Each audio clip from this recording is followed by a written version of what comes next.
Okay, now to the latest on the Sean Diddy Combs trial. His defense team on offense, you might say, today against one of his ex-girlfriends who is using the pseudonym Jane. Yeah, KTLA entertainment reporter Jasmine Simpkins was in the courtroom all day. She joins us now to break it all down for us. Jasmine, it's so good to see you. So good to see you guys too in person. Yes, right here in New York City.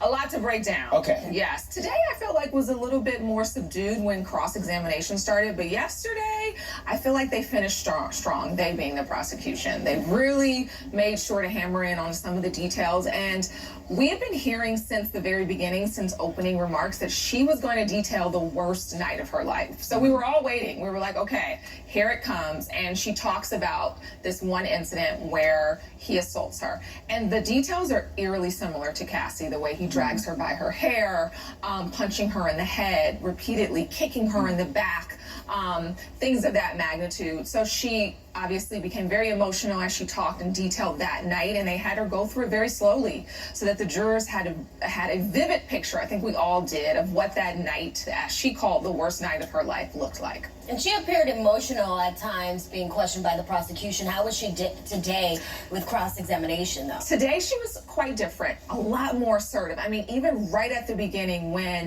Tini Garagos made reference to her child and used their gender, she said, no, just refer to him, refer as my child. She didn't even want specifics because she's very much protective of who she is, right? She's going under the pseudonym Jane.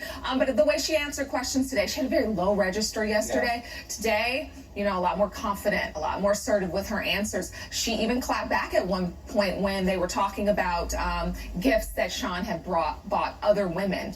And, you know, they're now making it, painting the picture that she was very jealous and always asking for things, right? Almost like a gold digger. And you could tell she picked up on what the defense was doing. And when they asked her about a Bottega bag and how much it cost, she says to the attorney, you should know you have one. So that obviously caused, a little bit of disturbance in the courtroom. Everyone was like, whoa. I know they tried to drag her a little bit, bringing up that she has an OnlyFans account and then some. You were in the courtroom several weeks ago in week 1, and Diddy was very, very, very active. How is he now this week? I feel like he's taking it up a notch. You know, he's very comfortable. He sits like you are with his legs crossed. You know, he's writing a lot, sticky notes, you know, passing along to multiple people on his attorney staff. At one point, his mom was sitting right behind him. He leans over and is speaking to her. Before he would just gesture. Now he's having full-on conversations with her.